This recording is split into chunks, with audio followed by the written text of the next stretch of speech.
বেহুলা প্রাচীন ভারতের মঙ্গল কাব্য মনসা মঙ্গলের প্রধান চরিত্র। চাঁদ সদাগরের একজন অন্যতম পুত্র হলেন লক্ষিন্দর। চাঁদ সদাগরের পুত্রবধূ হলেন বেহুলা। বেহুলার জন্ম হওয়া সমসাময়িক কালে লক্ষিন্দর এবং বেহুলা একসাথে বড় হয়ে ওঠে এবং একে অপরের সাথে সম্পূর্ণ গণ্য বলে মনে হয়। লক্ষিন্দরের পিতা চন্দ্রবণিক বা চাঁদ সদাগর ছিলেন দেবাদিদেব মহাদেবের একনিষ্ঠ ভক্ত, তাই তিনি অন্য কোনো দেবতার আরাধনা করতেন না। অপরদিকে শিবের কন্যা মনসা দেবী ছিলেন নাগকন্যা। অন্যদিকে যদি কোনো ভক্তিমান শিবের উপাসক প্রথম দেবী মনসার পূজা করেন তাহলে মর্তে তার পূজা সম্ভব।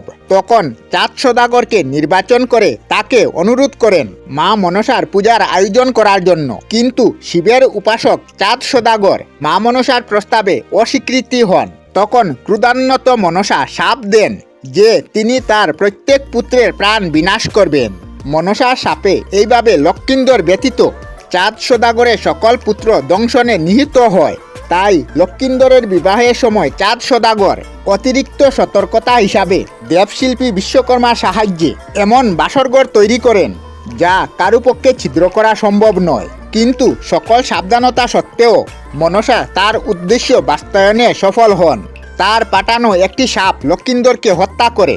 প্রচলিত প্রথা অনুসারে যারা সাপের দংশনে নিহত হয় তাদের সৎকার না করে প্রাচীন প্রথাতে তার মৃতদেহ বেলায় করে নদীতে ভাসিয়ে দেওয়া হতো, এই আশায় ব্যক্তিটি কোনোদিন অলৌকিকভাবে ফিরে আসবে।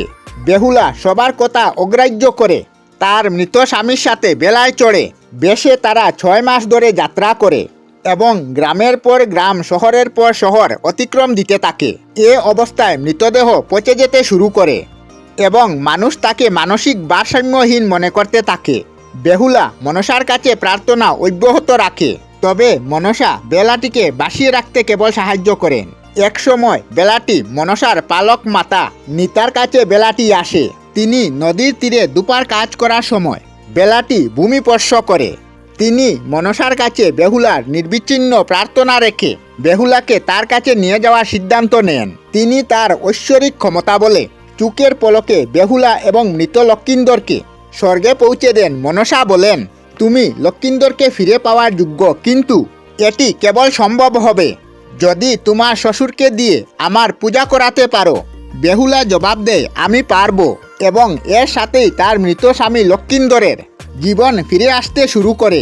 তার ক্ষয়ে যাওয়া মাংস ফিরে আসে এবং লক্ষিন্দর তার চোখ খুলে তাকালো এবং লক্ষিন্দর বেহুলার দিকে তাকিয়ে হাসলো। তাদের পথ প্রদর্শক নিতাকে নিয়ে তারা পৃথিবীতে ফিরে আসে। বেহুলা তার শাশুড়ির সহযোগিতায় চাঁদ সদাগরকে মনসার পূজা করতে সম্মত করেন এবং বেহুলার বাসরঘর বেহুরার সদরের গোকুল নামক স্থানে অবস্থিত।